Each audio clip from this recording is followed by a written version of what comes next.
అందరికీ నా హృదయపూర్వక నమస్కారాలు. జనసేన పార్టీ తలపెట్టిన ఈ కార్యక్రమంలో చాలా సక్సెస్ఫుల్గా దీన్ని ముందుకు తీసుకెళ్ళగలిగాం. అంటే దాదాపు 6,20,000 ట్వీట్లు ఈ రోడ్ల పరిస్థితిని ఉద్దేశించి చేయడం జరిగింది. అలాగే 2.5 కోట్ల మంది ప్రజలకి కేవలం సామాజిక మాధ్యమాల ద్వారా ఈ సమస్యని తీసుకెళ్ళగలిగాం. ఉదాహరణకి చూస్తే ఇక్కడ మన ఏలూరు సమీపంలో కవ్వగుంట దగ్గర ఉన్న రోడ్ల పరిస్థితి కానీ, దాదాపు ఇదంతా 13 జిల్లాల్లో ఉన్న రోడ్ల పరిస్థితిని ఒక సింగిల్ షాట్లో మనం ఒక స్నాప్ షాట్లో చూడగలిగే పరిస్థితి ఇది కృష్ణా జిల్లా పామూరు నియోజకవర్గం చూడండి ఎంతంత గోతులు ఉన్నాయి.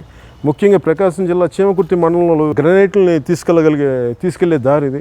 ఈ దుస్థితి ఎలా ఉందో చూడవచ్చు, మనకు తెలుస్తూ ఉంది. గుంతకల్ నియోజకవర్గం గురించి మనం మాట్లాడినప్పుడు కూడా దాని పరిస్థితి చూస్తూ ఉన్నాం. ఇక్కడికి వస్తే కృష్ణా జిల్లా పెడనలో రోడ్లు ఎలా ఉన్నాయి, అలాగే మనం చూస్తే కర్నూలు జిల్లా ఆలూరు కానీ, చిత్తూరు జిల్లా తిరుపతి రహదారి ఈ స్థాయికి వచ్చారంటే మేము భిక్షయాటం చేసినా సరే, ప్రభుత్వం దగ్గర డబ్బులు లేకపోతే భిక్షయాటం చేసినా సరే మా రోడ్లు మేమే మరమ్మతులు చేస్తుంటామనే పరిస్థితికి ప్రజలు వచ్చే పరిస్థితిని, ప్రజల తాలూకు గళాన్ని మా జనసేన నాయకులు సైనికులు ఈ విధంగా తీసుకొచ్చారు ఆడపడుచులు. అలాగే పశ్చిమ గోదావరి జిల్లా దెందులూరు నియోజకవర్గం రహదారి పరిస్థితి ఇంకా చెప్పుకోనక్కర్లేదు, ఏ స్థాయికి నీళ్లు ఒంట్లో ఉన్నాయి. ఇక నెల్లూరు జిల్లా గూడూరు నియోజకవర్గం రహదారులకు వెళ్తే నేను అప్పుడు వెళ్ళిన పర్యటనలో గజానికి గొయ్యి కనిపిస్తూ ఉంటుంది, మనుషులు కూర్చున్నంత గొయ్యి కనిపిస్తూ ఉన్నాయి. ఇక్కడ ఈ కర్నూలు జిల్లా పరిసర ప్రాంతాల్లో కానీ, నిడదవోలు సెట్టిపేట రహదారి కానీ, శ్రీకాకుళం జిల్లా కొల్లివలస జంక్షన్ ఇంకా ఏ స్థాయికి వెళ్ళిపోయిందో చూడొచ్చు ఇక్కడ.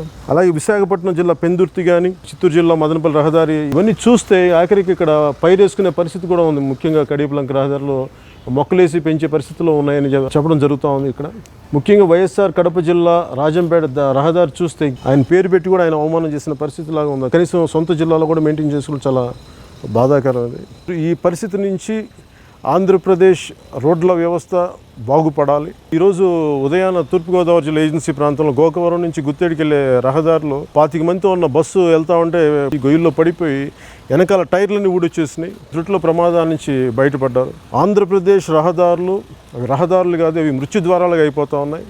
ఇప్పటికైనా సరే ప్రభుత్వం కళ్ళు తెరిచి మరమ్మతులు జరిపించి ప్రజల ప్రాణాలను కాపాడాలి మనస్ఫూర్తిగా నేను ప్రభుత్వాన్ని కోరుకుంటున్నాను. ముగింపు మాటగా జన సైనికులు, వీర మహిళలు, ఆడపడుచులు, జనసేన నాయకులు, డిస్ట్రిక్ట్ ఇన్ఛార్జెస్, రాష్ట్ర స్థాయి నాయకత్వం కూడా దీన్ని ముందుకు వచ్చి దీన్ని 2.5 కోట్ల మంది పైచిలకు ప్రజలకి దీన్ని ఆంధ్రప్రదేశ్ రోడ్ల దుస్థితిని తెలియజేసిన మనస్ఫూర్తిగా మీ అందరికీ పేరు పేరున నా ధన్యవాదాలు తెలియజేసుకున్నాను.